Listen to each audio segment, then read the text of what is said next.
Non. Il est midi pile. On va attendre peut-être 2-3 minutes pour que nos participants puissent se joindre.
Bon, je pense qu'il est midi 3 minutes. Je pense qu'on va plus tarder. On va commencer.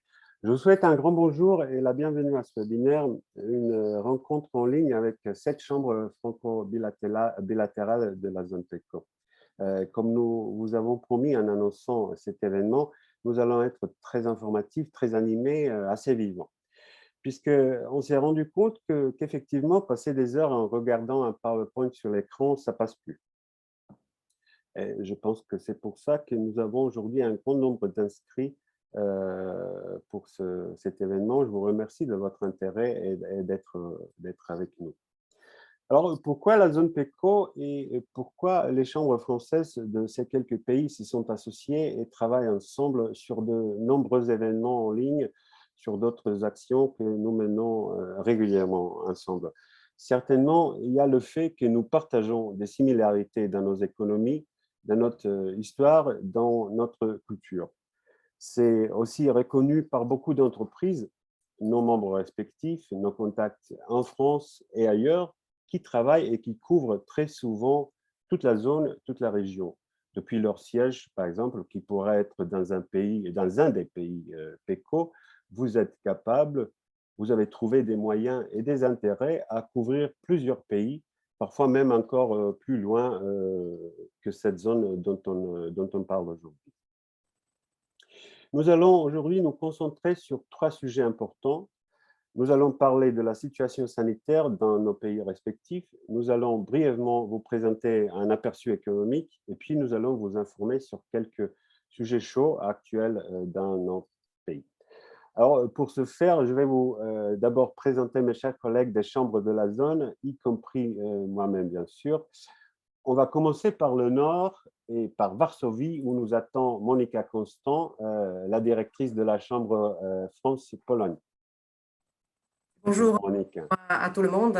Bonjour de Varsovie. Je me sens un peu comme à l'Eurovision. Bonjour de Varsovie. Très chaud, effectivement, au soleil. Merci Monika. On descend un peu et on est à Prague déjà, où nous attend Michal Macko, le directeur de la chambre franco-tchèque. Bonjour Michal. Bonjour tout le monde, bonjour de Prague et en même temps bonjour de Bratislava parce que cette fois-ci, malheureusement, on ne va pas voir notre collègue Zuzana de Bratislava, donc je veux ici parler pour l'ancienne Tchécoslovaquie. Donc, je vous salue de la Tchécoslovaquie. Voilà, tout à fait, Michal, et merci de faire l'intérim aujourd'hui pour Bratislava. Nos collègues charmantes n'ont pas pu se connecter à cause d'un problème logistique, mais Michal, tu n'es pas moins charmant qu'elle, donc tu vas bien présenter la Slovaquie. On se déplace à Budapest et on va voir Agnès Ducrot. Agnès, bonjour. Bonjour à tous de Budapest, également sous la chaleur avec 36 degrés pour aujourd'hui. On descend vers le sud. Moi, je vous salue de Zagreb, de Croatie. On touche presque la Méditerranée, donc il fait même plus chaud qu'à Budapest, vraiment. On reprend ensuite l'autoroute vers Belgrade, où nous attend Sanja Ivanic, la directrice de la chambre franco-serbe. Bonjour de Belgrade sous les tropiques, 39. Et last but not least, on va à Bucarest, on va voir Adriana Recor, la directrice de la chambre franco-roumaine. Bonjour Adriana. Bonjour, bonjour à tous. Que 31 degrés chez nous, pas d'autoroute avec Belgrade, peut-être bientôt avec Budapest. Bon, pour ne pas être plus long, puisque j'ai déjà pris assez de votre temps, je propose qu'on commence avec les sujets que nous avons prévu d'aborder aujourd'hui en vous priant, l'audience, nos spectateurs, de ne pas être silencieux, de nous faire part de vos questions, de vos commentaires sur les onglets chat et Q&A que vous trouverez sur l'écran de Zoom. C'est nos collègues de Belgrade qui s'occupent de la logistique aujourd'hui de cet événement de Zoom et ils vont veiller sur tout ce que vous avez à nous dire ou à nous demander.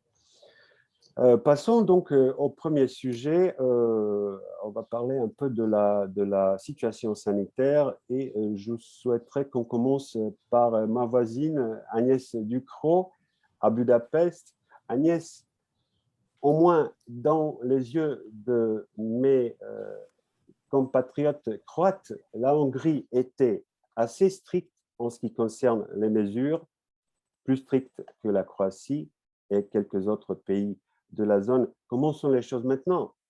Ça a largement évolué.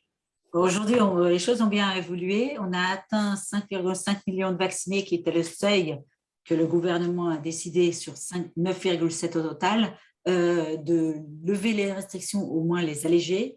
Et aujourd'hui, il y a la fin de port de masque. Très peu de restrictions sont restées en place. Les quelques limitations concernent uniquement les gros événements dans des espaces clos. Aujourd'hui, on peut rentrer, si on est détenteur d'une carte de vaccination Covid EU, donc Union européenne, dans le pays sans problème, sans difficulté. Si jamais vous n'êtes pas encore vacciné totalement ou vous n'avez pas un test PCR ou vous n'êtes pas immunisé, les anciennes restrictions restent en place. Néanmoins, pour des voyages professionnels, vous avez toujours la possibilité d'accéder dans le pays avec une attestation de la personne qui vous invite ou que vous allez rencontrer. Donc, le flux professionnel a toujours, malgré les restrictions, le flux professionnel est toujours resté en place. Donc, la vie reprend petit à petit son cadre normal. On a nous-mêmes démarré des événements. On a tenu notre assemblée générale hier en présentiel. Donc, il y a pas mal de manifestations privées ou professionnelles sont prévues dans les mois à venir avec une certaine attente pour l'automne pour voir comment les choses évoluent. Merci Agnès. C'est un peu pareil en Croatie également, avec un grand accent sur le passage des frontières, sur les permissions qui sont nécessaires pour les touristes. Donc, tout ça, c'est très, très allégé. En ce qui concerne les événements, on parle des événements même assez grands qui seront sans masque si tout le monde, tous les participants ont des passes Covid verts, bien sûr, ce qui est une très bonne chose. Passons peut-être à Michal, qui va nous dire comment sont les choses en Tchéquie et en Slovaquie.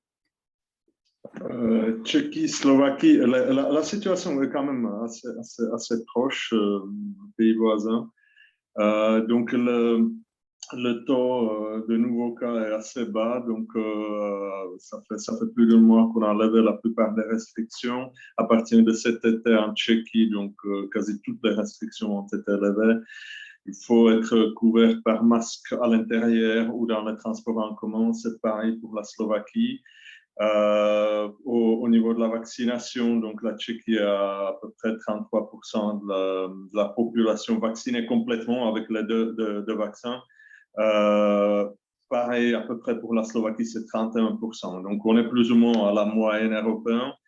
Ce qui change entre nos deux pays, c'est quand même le passage des frontières. Parce que jusqu'à maintenant, les deux pays se sont ouverts non seulement aux professionnels, donc les déplacements professionnels, mais également aux touristes. Donc, on peut passer par la frontière facilement. Ce qui change à partir de demain, les deux pays changent les règles. La Tchéquie reste dans la vision où on modifie les conditions selon les pays, selon les couleurs. Donc, on différencie les pays verts des pays oranges, ce qui est quasiment toute l'Union européenne.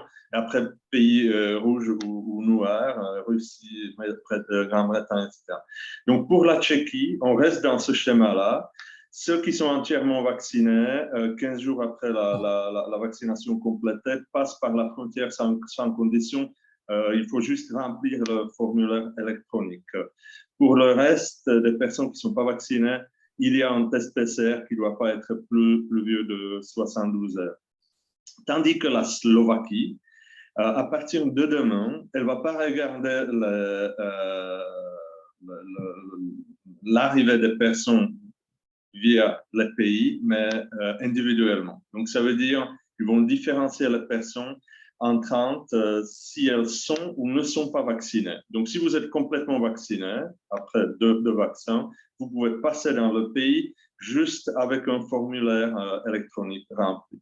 Si vous n'êtes pas vacciné, ça veut dire qu'immédiatement, vous entrez dans une quarantaine sans test PCR. Vous devez rester 15 jours en quarantaine. Si vous faites le PCR, qui peut être fait juste après la 5e jour en quarantaine en Slovaquie, si le test est négatif, vous pouvez voyager dans le pays normalement.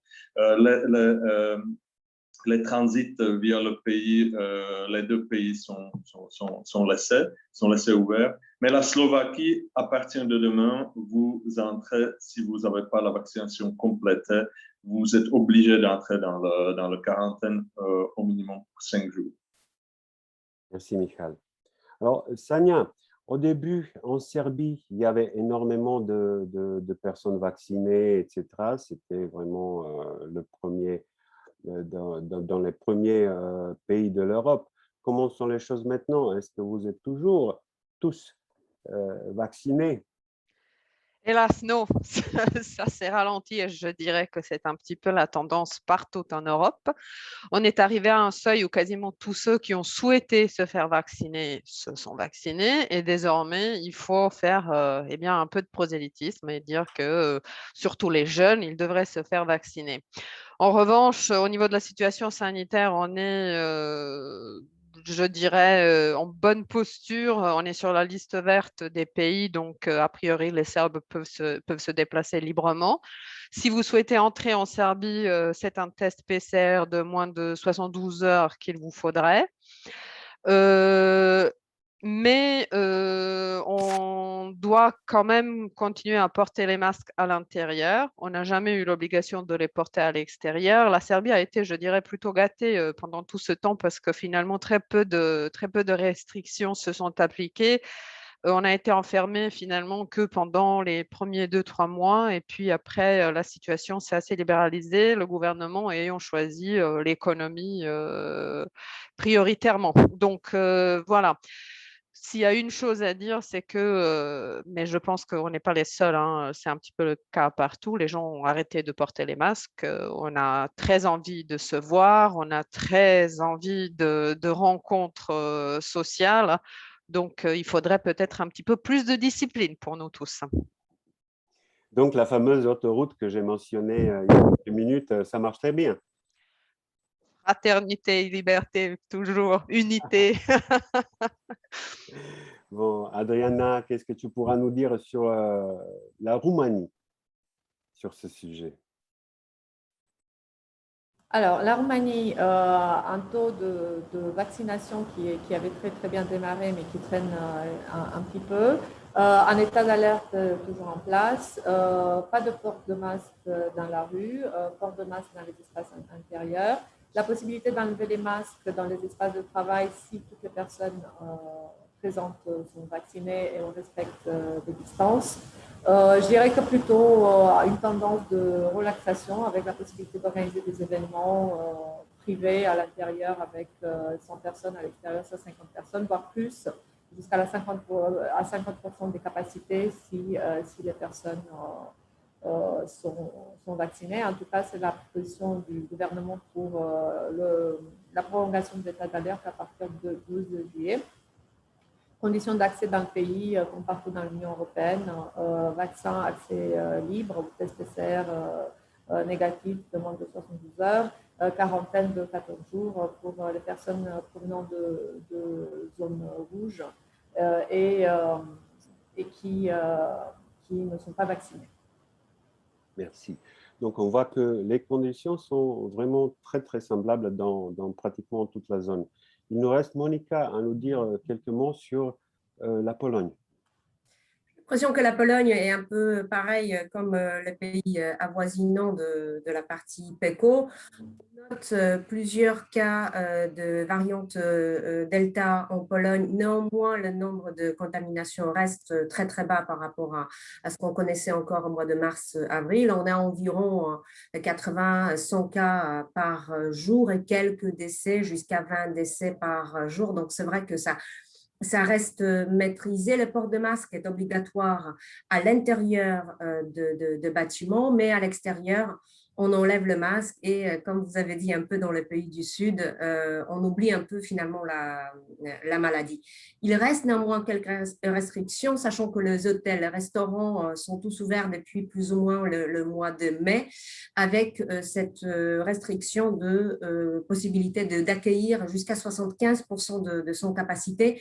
Il s'agit des hôtels, des restaurants, mais des musées, des clubs, nightclubs, clubs de fitness, etc. Donc, il y a ce principe de 75% de capacité et environ 150 personnes ensemble pour des réunions. Par contre, les personnes qui sont efficacement vaccinées, ça veut dire qu'ils ont reçu 2 doses ou une dose pour le vaccin Johnson & Johnson, ne compte pas dans cette jauge de 150 personnes. Donc, on peut imaginer des réunions, en tout cas nous en Pologne, on commence à imaginer des réunions avec plus de 150% en s'assurant que parmi nos participants, il y a des personnes qui ont été efficacement vaccinées. Justement, quand on parle du nombre de personnes vaccinées, 30 millions de Polonais sur 38 millions de Polonais ont reçu au moins une dose de vaccin, mais la vaccination a commencé à stagner, donc on voit donc plein de publicités de la part du gouvernement pour inciter les gens à réceptionner la deuxième dose. Jusqu'à aujourd'hui, environ 14 millions de participants sont vaccinés de façon efficace. Donc, pas mal finalement aussi de personnes vaccinées. Si vous souhaitez venir alors que vous n'êtes pas en Pologne et vous souhaitez donc vous déplacer, il vous suffit d'être muni soit de votre passeport européen, soit d'un test Covid valable négatif pendant 72 heures et vous pouvez vous déplacer. Par contre, attention, si vous venez à l'extérieur de pays européens ou à l'extérieur de la zone Schengen, attention, une quarantaine vous sera imposée, une quarantaine de 10 jours vous sera imposée. Merci Monica. Avant de passer au deuxième sujet d'aujourd'hui, je vais demander à Belgrade de nous vérifier si on a des questions intéressantes, peut-être un commentaire de la part de notre public. Nous en avions une, oui, on avait une de la part pour la réglementation en Hongrie. Agnès a déjà répondu par écrit. Et on en a une sur pour la Pologne. Il n'y a pas de règles imposées pour le télétravail. Donc, juste pour votre information, parce que c'est une information qui circule parmi nos membres, la plupart des sociétés commencent à imposer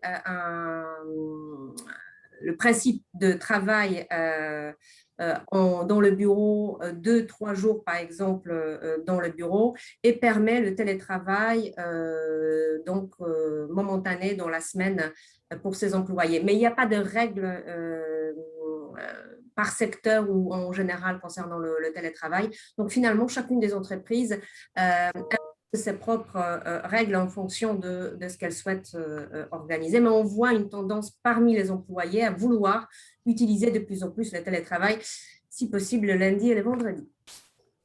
Un peu pareil chez nous également. Il n'y a pas de règles, mais plutôt des recommandations de la part du gouvernement, comment faire avec ses employés. Je vous propose de passer là au deuxième sujet. Donc, on va parler un peu de l'économie. Je vais juste partager l'écran.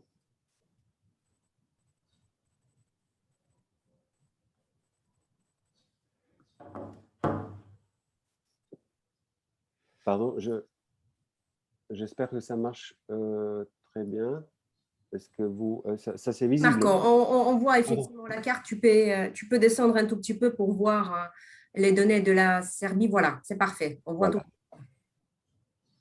Voilà. Donc, notre deuxième sujet, l'économie. Je vais me permettre là de commencer parce que je me sens un peu obligé de vous expliquer d'où une telle différence dans la croissance négative pour la Croatie en 2020, au moins en comparaison avec les autres pays de la zone.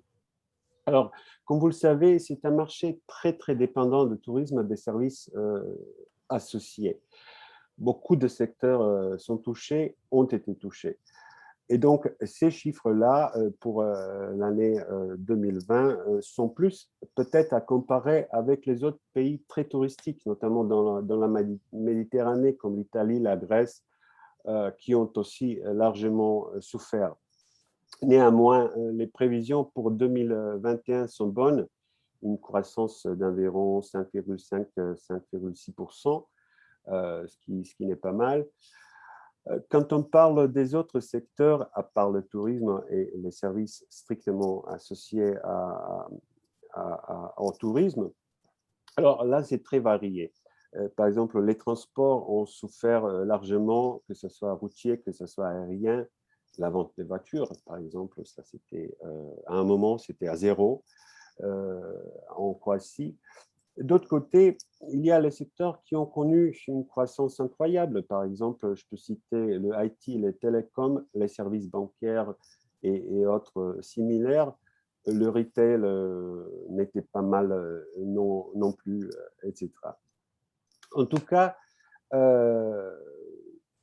pour faire en 3 mots, ce n'était pas la catastrophe totale dans le secteur privé. On commence à rattraper On parle très, très souvent de la résilience croate. Ça se voit déjà largement sur le terrain et en contact avec nos entreprises. Une reprise de toutes les activités est bien visible et on croit vraiment que cette année, ça va être beaucoup, beaucoup mieux qu'en 2020. Voilà quelques phrases sur la Croatie. Je souhaiterais maintenant voir avec Sanja d'où la PIB, c'est-à-dire la croissance négative si petite en Serbie en 2020. Comme je l'ai dit tout à l'heure, on a décidé de privilégier l'économie et donc de laisser les gens travailler plutôt que de leur imposer toutes sortes de restrictions. Cela dit, avant la pandémie, la Serbie était déjà sur, si je puis dire, une très bonne vague. La Serbie est un des pays qui a le salaire moyen plutôt très bas et cela attire beaucoup de sociétés pour baser leur production dans ce coin d'Europe parce que évidemment on a désormais un surnom, la petite Chine d'Europe, la Serbie, ce qui évidemment nous arrange. Donc, même pendant la pandémie, on a vu des sociétés commencer à construire des usines. Je mentionnerai peut-être l'usine Toyota Tires japonaise. C'est un grand producteur de pneus qui a commencé la construction de son usine l'an dernier et c'est sa première usine en Europe. Donc, malgré la pandémie, les investissements, les IDE en Serbie ont continué et c'est ça qui a fait que notre PIB finalement a été assez peu impacté. On espère que cette année, la croissance va reprendre et on s'attend à 6% de croissance, peut-être même mieux vers la fin de l'année. Si je peux en juger moi-même par le nombre de demandes qu'on commence petit à petit à recevoir, de marque d'intérêt plutôt que de demande, je dirais que ça reste faisable. Évidemment, il s'agit plutôt des sociétés qui viennent d'Allemagne ou d'Italie ou d'Autriche, beaucoup moins que les sociétés françaises qui traditionnellement sont tournées plutôt vers, je dirais, la Belgique ou l'Allemagne. Mais on espère quand même que les Français aussi s'intéresseront à la Serbie. Donc, je dirais que la conjoncture économique est plutôt pas mal. C'est vraiment le moment de penser à ce coin du monde. Merci Sanja. Adriana, qu'est-ce que tu peux ajouter sur le marché roumain, sur les chiffres roumains? La première chose, je voudrais dire que les chiffres évoluent assez vite. On avait déjà une perspective positive sur la Roumanie, qui est celle reprise sur le tableau, mais la réalité nous dépasse un petit peu. La Commission européenne a publié une nouvelle estimation récemment qui estime la croissance de l'économie roumaine à 7,4 pour 2021 et quasiment 5 pour 2022. Donc, une dynamique significative de l'économie, portée par quelques secteurs importants. Les plus dynamiques pendant la période, le secteur informatique et des services, le secteur de la distribution, et on parle ici de distribution, grande distribution B2C, mais aussi distribution B2B. Et enfin, quelques branches de production industrielle. Si on regarde vers l'avenir, où réside l'attractivité de la Roumanie pour la période qui suit du point de vue des investisseurs potentiels? Ils y voient des opportunités dans tout ce qui est supply chain et logistique, dans tout ce qui est industrie manufacturière et centre de services partagés, où la Roumanie continue à avoir une bonne proposition de valeur avec un bon rapport qualité et une bonne diversité de compétences. La Roumanie a été peut-être moins impactée pendant la période parce qu'elle est moins dépendante des secteurs très affectés comme le tourisme, la restauration ou le secteur aéronautique, par exemple, et donc plus orientée vers des services à distance et se basant sur une infrastructure IT et télécom qui est très puissante. Merci. Agnès, quelques mots sur la Hongrie. Oui, alors la Hongrie a connu une belle croissance en 2019, celle de 2020, et comme tous les pays, est proche de 5%. Mais aujourd'hui, les prévisions sont, comme en Roumanie, dépassent les prévisions initiales. On a revu plusieurs fois les prévisions. Aujourd'hui, les prévisions de FMI donnent de 6,2% de croissance pour 2021. Ça veut dire que le niveau de 2019 devrait être retrouvé à l'automne en Hongrie. Donc, il y a une très forte reprise d'activité. Certes, 2020 a été la 5e plus grosse crise dans l'histoire de la Hongrie, c'est comme ça qu'on la considère.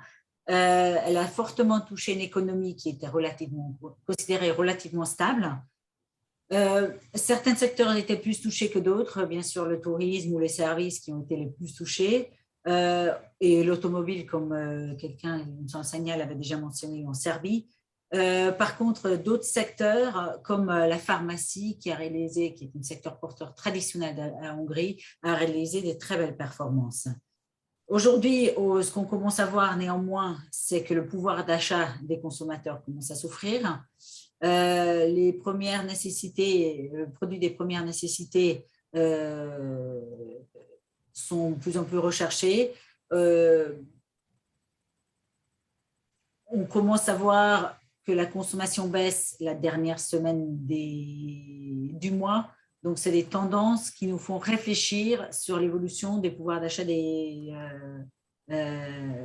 consommateurs. La reprise, comme je l'ai dit, est vraiment importante, forte, néanmoins, accompagnée par une forte tension inflationniste.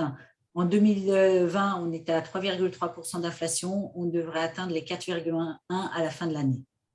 Les mesures de soutien ont été très peu généreuses de la part des gouvernements. Le seul vraiment important qui a mentionné, qui est toujours en vigueur, c'est le moratoire sur de remboursement de crédits professionnels ou personnels qui sont prolongés jusqu'à fin septembre. Après, il y a un plan de relance, plan national de relance et résilience, comme dans tous les pays, qui est assez important et qui est axé sur 4 secteurs principaux en Hongrie. C'est la santé, la mobilité propre et durable, l'énergie et la formation professionnelle ou dans un sens plus large, l'éducation. Donc aujourd'hui, on espère que l'économie, telle que les signes montrent, continueront à connaître cette reprise d'activité assez importante. Merci Agnès. On va passer à Varsovie. Merci beaucoup, Marco. Certes, la Pologne a été touchée. C'est d'ailleurs la première fois depuis 30 ans que la Pologne a connu une décroissance finalement pendant l'année 2020. Relativement faible si on se compare avec d'autres pays parce que l'économie polonaise est tournée sur le marché intérieur. Et donc, la demande intérieure est restée relativement élevée. L'export polonais a continué quand même à battre ses records malgré tout, hein, même si on sait que la Pologne est très dépendante de l'économie allemande, sachant qu'un tiers de nos exportations vont vers l'Allemagne. Malgré tout, nous avons pu garder effectivement cette croissance relativement, on va dire, par rapport à d'autres pays, pas si négative que ça. Les prévisions pour cette année vont vers 5,9% de croissance. On verra quel sera donc le résultat à la fin de cette année. Et des prévisions pour l'année 2022 aussi autour de 4,5%. Donc, on voit ce rebond, cette envie d'aller plus loin est toujours tirée, si je peux dire ainsi, par à la fois les exportations qui à nouveau battent ces records, les investissements publics et privés parce que beaucoup d'économies ont été réalisées et les pays commencent à réinvestir. Je vous parlerai peut-être tout à l'heure de quelques projets d'investissement, de gros investissements en Pologne qui ont pour objectif aussi de tirer un peu la croissance encore vers les hauts, qui seront possibles d'ailleurs, notamment grâce à des fonds européens. Et cette consommation intérieure qui est toujours très élevée. J'ai regardé encore ce matin, pour donner un exemple, le prix des appartements en Pologne ont augmenté de plus de 7% l'année en année. Donc, ça montre que les investisseurs cherchent à investir, les taux d'intérêt sont très bas et donc à la fois donc, les investisseurs, même et les particuliers cherchent à placer quelque part son argent, d'où cet élevé de prix très considérable. Je vous ai parlé des fonds européens qui sont alloués à la Pologne. Il y a également, Agnès vient de le noter aussi, le plan de relance qui, on attend, puisse être voté par l'Union européenne et qui prévoit environ 24 milliards d'euros de subventions qui vont être destinées à la fois donc, à la compétitivité économique, mais à la transition énergétique. Il ne faut pas oublier que la Pologne a cet objectif extrêmement important de baisser sa part de charbon dans son mix énergétique et de trouver des solutions plus vertes pour son mix énergétique. La transition numérique qui sera extrêmement donc, dopée également par ces plans de relance. La qualité et accessibilité de la santé, nous nous sommes rendus compte qu'il faut aussi investir dans ce secteur si important, et la mobilité verte et intelligente qui sont montrées comme objectifs pour le gouvernement polonais. Juste à titre d'exemple, quelques informations sur des gros projets d'investissement en Pologne. La Pologne se prépare à investir dans sa première centrale nucléaire. Donc, pour l'instant, les Américains et les Français sont présentés comme deux pays qui peuvent concourir pour ce projet. On verra quel en sera donc le résultat, croisons le doigt pour nos partenaires. Il y a un grand projet de port, un grand hub aéroportuaire qui se trouverait à côté de Varsovie, pas très loin de Varsovie, avec la refaite de tous les systèmes de ferroviaires donc, en Pologne pour pouvoir joindre ces hubs de tous les coins de Pologne, et d'autres projets, et notamment par exemple le Baltic Pipe pour diversifier nos sources d'approvisionnement en gaz. On est extrêmement, on craigne énormément donc, la dépendance du gaz russe, et donc on essaye de trouver d'autres solutions. Et par exemple le creusage d'un canal sur la presqu'île de la Vistule pour permettre un plus grand accès à la mer Baltique. Donc c'est juste des projets gouvernementaux que je vous ai cités qui montrent que la Pologne est aussi un terrain d'investissement et attire beaucoup des investisseurs étrangers. N'hésitez pas donc à venir nous voir pour parler de ce projet. Vraiment des très, très importants projets. Tu as mentionné les fonds européens de 24 milliards qui vont être alloués à la Pologne. Je vais juste vous donner un détail assez intéressant. C'est le même montant qui va être alloué à la Croatie. Donc, la petite Croatie recevra autant d'argent que la grande Pologne. Pourquoi? Sur le plan de relance, parce qu'effectivement, vous avez été beaucoup plus touché que la Pologne. Tout à fait. On était plus touchés. Voilà, et il va falloir vraiment rattraper tous les autres pays de la zone et de l'Europe. Il nous reste, Michal, à nous dire quelques mots sur la Tchéquie et la Slovaquie. Michal, je t'en prie. Sur la Tchécoslovaquie, très bien.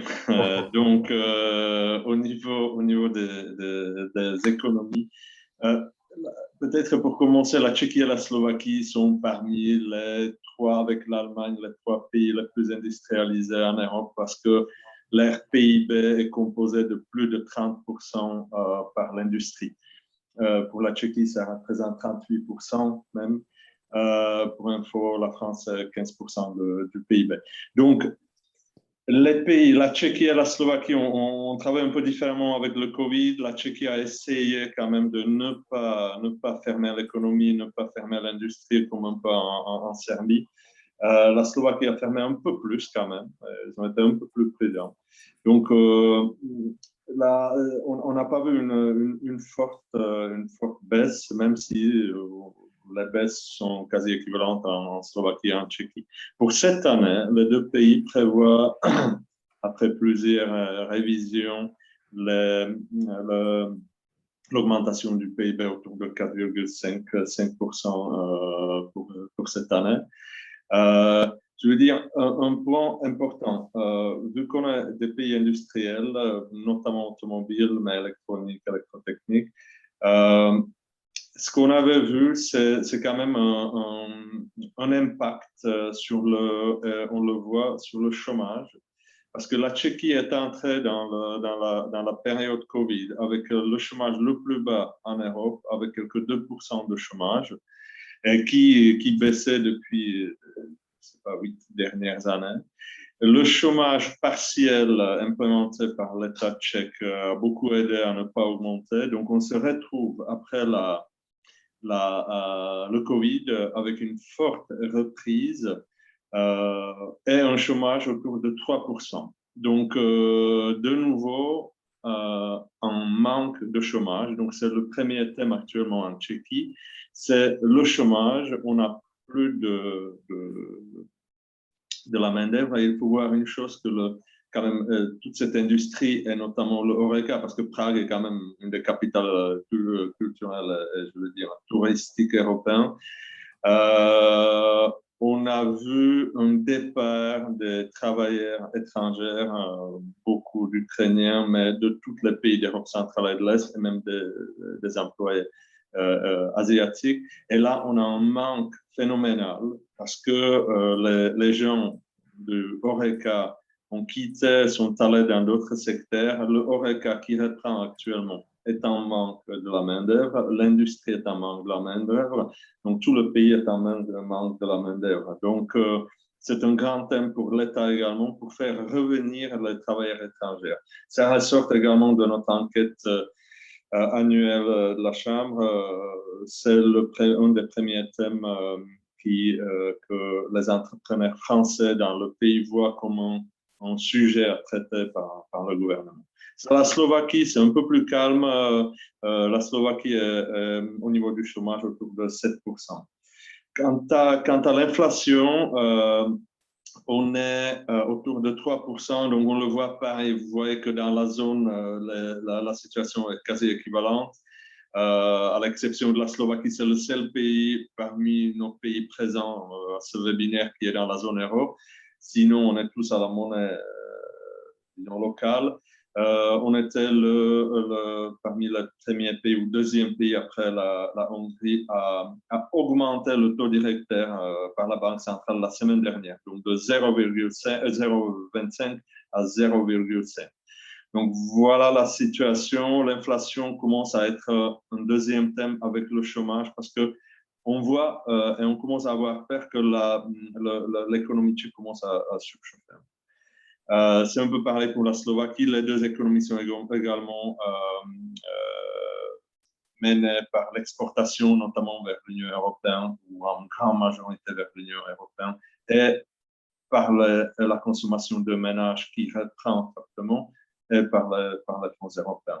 Donc, pareil, je ne veux pas parler là du plan de relance et de résilience. Il y aura également des milliards d'euros qui vont venir dans les deux pays. En Tchéquie, c'est la spécificité. On est juste avant les élections. Le gouvernement tchèque va utiliser ce thème comme un thème politique avant les élections. Voilà pour la partie macroéconomique. Merci beaucoup, Michal. On n'a pas trop de temps qui nous reste. Je propose tout de suite de passer à notre dernier thème, les sujets chauds que l'un et l'autre ont à partager avec notre public, qui a un sujet super chaud et qui veut commencer. Allez, Adriana.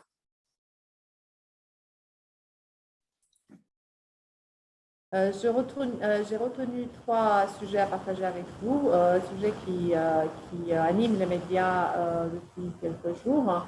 Le premier, c'est la start-up EpicVisit.com attire 150 000 euros sur Seedlink, qui est la plateforme roumaine de crowdfunding qui adresse les projets au niveau régional dans les pays de la zone. Donc, ça me semble une actualité intéressante parce que les startups, ça représente un potentiel important pour la dynamique économique. Deuxième news qui m'a paru intéressante aujourd'hui, c'est le listing en bourse de l'entreprise Salrom. Salrom, c'est une ancienne entreprise d'État qui fait des exploitations minières. Récemment, elle s'est investie dans l'exploitation du graphite. La Roumanie est un grand producteur de graphite et ça me semble important, notamment parce que Salrom va entrer dans le circuit de production de batteries électriques, devenant ainsi un maillon important de cette chaîne de production. Et enfin, troisième news, peut-être moins positive, mais l'actualité de l'Arménie elle est un peu rythmée ces jours-ci par les futures élections au sein du Parti national libéral, des élections internes, avec des risques de polarisation politique. Et l'actualité du jour, c'est le remerciement du ministre des Finances qui a été révoqué aujourd'hui et qui témoigne un petit peu de négociations internes à suivre. Merci Adriana. Peut-être Sania, tu peux partager avec nous quelques news de Serbie. Alors, 4 petits thèmes, 2 news, une semblable à celle d'Adriana, pareil, une start-up serbe, la plus grosse start-up serbe, Nordeus, celle qui a fait FIFA Manager, vient d'être vendue pour près de 400 milliards d'euros à une société américaine. L'aéroport de Belgrade, qui est géré par Vinci Aéroport, vient de remporter la catégorie de Best European Airport dans la catégorie de 5 à 15 millions de passagers et la catégorie mesures sanitaires. Et 2 thèmes dont on parle en Serbie et qu'on a peut-être un peu touché désormais. Alors, en Serbie, on parle beaucoup désormais de tourisme de quarantaine. C'est un pays qui est sur la liste verte. Donc, pour beaucoup de pays comme l'Inde, par exemple, il est utile de venir passer 2 semaines en Serbie pour pouvoir ensuite voyager ailleurs. Donc, vous avez évidemment les Serbes maintenant qui ne sont pas très contents de voir les passagers qui viennent de ces zones qui ne sont pas forcément des zones vertes passer 2 semaines en Serbie. Et le deuxième sujet, évidemment, c'est le deuxième terme qu'on a découvert récemment, c'est la diplomatie vaccin. Là, c'est plutôt quelque chose de très positif, comme la Serbie a très rapidement acheté de grosses quantités des 4 vaccins qu'on a actuellement. Et que les Serbes se sont vaccinés et là, hésitent encore un petit peu. Nous avons de grosses quantités de vaccins. Donc, la Serbie a proposé gracieusement à tous ses voisins de venir se faire vacciner en Serbie et nous avons vacciné plusieurs centaines de milliers de Bosniens, de Monténégrins, de Macédoine du Nord, mais aussi j'ai accompagné quelques sociétés françaises qui sont venues en mission à Belgrade se faire vacciner à Belgrade déjà au mois de mars, parce qu'en France, à l'époque, on n'avait pas encore des vaccins. Donc voilà les thèmes qui nous animent. Merci Sonia. Je veux bien je veux bien inciter les Croates à venir se vacciner à Belgrade. Bon, il n'y a pas trop d'intérêt, hein, ça c'est un peu affaibli. Donc, il reste assez de vaccins en Croatie également. Agnès, quelques mots sur les sujets chauds en Hongrie. Moi, j'ai retenu 2 choses que je voulais partager avec vous. Il y a un investissement assez important par un groupe français qui a été réalisé, qui est installé en Hongrie depuis 30 ans. C'est Monogroup. C'est une société qui n'est pas forcément connue, mais qui conçoit et fabrique des éléments de décoration intérieure pour les voitures de luxe. Donc, les grosses berlines en bois, en acajou, etc. Tout ce qu'ils fabriquent. Et ils viennent de réaliser un investissement de 6,1 milliards de forints avec le soutien à hauteur d'à peu près 1/3 par le gouvernement hongrois. Ça permet de créer plus de 100 emplois sur les 700 au total qui existent aujourd'hui. Donc, annonce faite le 2 juillet, vraiment tout récent et vraiment un bel investissement, renforçant encore plus la présence française. Et deuxième élément, c'est plutôt un élément politique. L'année 2022 va être une année très importante dans la politique hongroise parce que ça va être une année électorale. Comme vous savez, Viktor Orban est au pouvoir depuis 12 ans cette année et bien sûr, il devrait concourir, si tout va bien, pour son réélection. Donc, je pense que ça sera regardé de près et de loin cette année qui nous attend en 2022. Voilà. Merci Agnès. Monica, tu nous as déjà parlé de quelques très grands sujets, très grands projets, pardon, en Pologne, mais il y a autre chose que tu souhaites partager avec nous? Écoutez, peut-être pour continuer le sujet politique, samedi dernier, les deux grands partis politiques en Pologne, donc ce qu'on appelle le Droit et Justice et la plateforme civique, ont réuni leurs membres et ont élu leur président. Alors, pas de surprise pour la partie Droit et Justice, parce que Jarosław Kaczyński, n'ayant pas de concurrent, a été élu, quelle surprise, pour sa prochaine élection et se prépare pour ces élections. Alors, peut-être en 2023 comme prévu, mais si sa stratégie se confirme, peut-être les élections pourront être avancées. Par contre, une peut-être surprise du côté de la plateforme civique, donc le parti politique qui était donc en opposition et avant au pouvoir, Donald Tusk, qui est resté pendant quelques années à l'extérieur de la politique polonaise, s'est présenté et a été élu à la tête de ce parti et donc a priori va concourir à terme avec Jarosław Kaczyński. Donc on verra d'ici 2 ans ou voire plus tôt où est-ce qu'on en sera avec la situation politique en Pologne. Juste peut-être pour quelques informations, la présence française s'est renforcée ces temps derniers en Pologne par le rachat d'un groupe de télécommunications en Pologne par Iliad, donc Xavier Niel qui sera donc également présent en Pologne.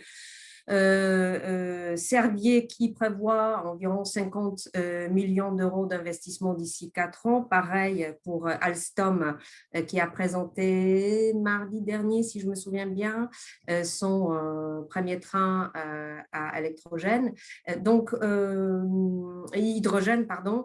Donc voilà, quelques projets d'investissement. Amazon qui investit dans son 10e centre logistique avec 3000 robots équipé donc de 3000 robots, Google Cloud qui construit son centre de database avec un investissement de 2 milliards de dollars, cette fois-ci.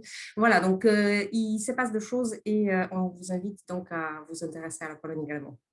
Vraiment un rattrapage rapide, hein. Michal, je t'en prie. Je veux commencer d'abord par la Slovaquie. Donc, 2 infos, une côté française, une innovation. Donc, l'innovation, c'est que pour soutenir financièrement les jeunes entreprises, donc les startups innovantes, le Slovak Investment Holding, qui fait partie des structures du ministre de Finances, achève actuellement le 2e tour de recherche de startups pour un montant destiné à 16 millions d'euros. Donc, c'est assez intéressant.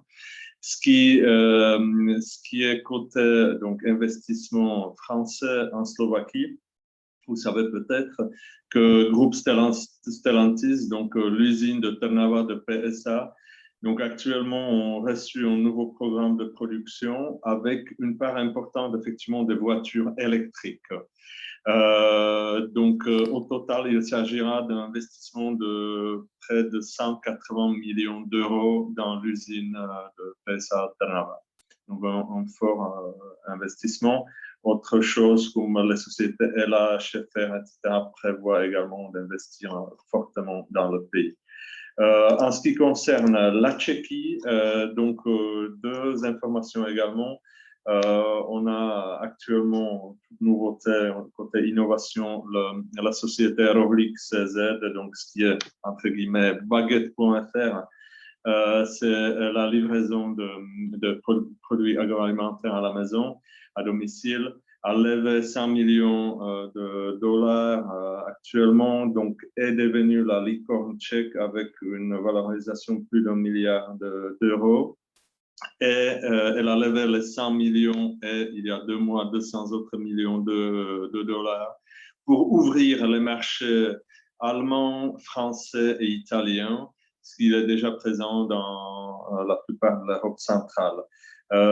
Pour information, en Tchéquie, l'e-commerce est assez présent. Il présente déjà 10% de toutes les ventes du retail, avec 43 000 de e-shop. Ça nous place à la 5e position en Europe des pays où le e-commerce est le plus répandu.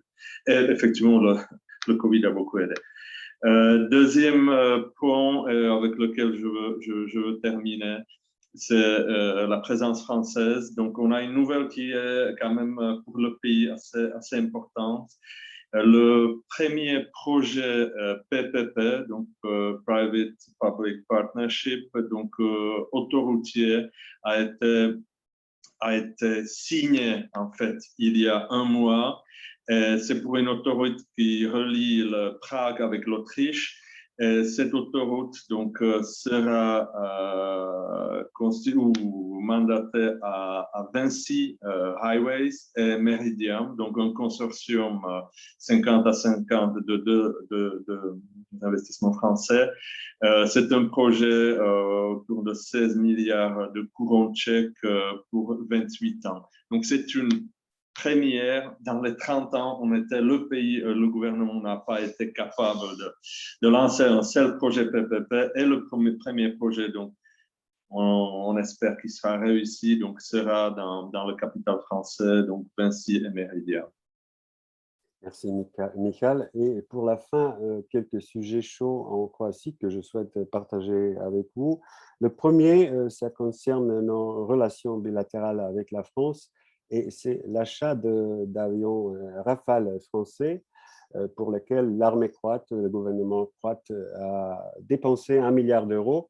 Et donc, c'est la technologie française qui va garder le ciel croate très bientôt.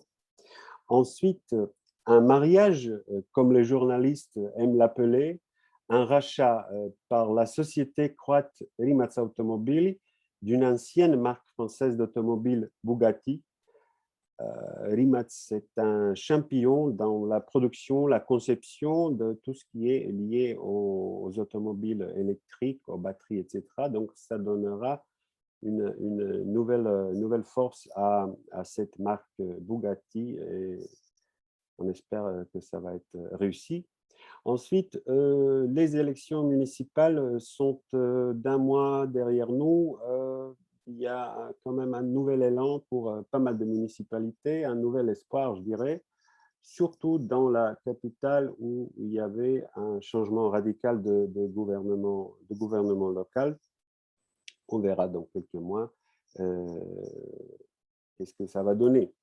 Et à la fin, un petit détail amusant, les Croates sont en train de voter pour les pièces d'euro nationales, c'est-à-dire la partie croate qui sera fabriquée en Croatie. Hein.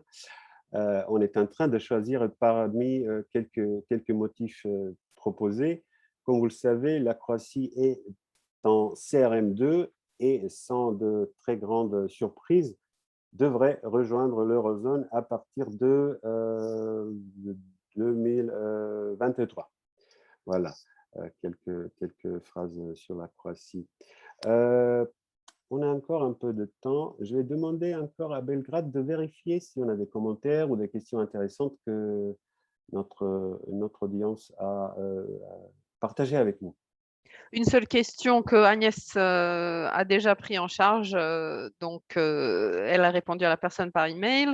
Sinon, pas d'autres questions. Je vous invite tous à contacter vos chambres, les chambres dans vos pays, si jamais vous avez des questions sur votre pays ou sur les pays de la zone. Nous sommes tous connectés et nous serons ravis de vous diriger si depuis, je ne sais pas, la Serbie, vous souhaitez découvrir la Croatie ou la Roumanie ou la Pologne.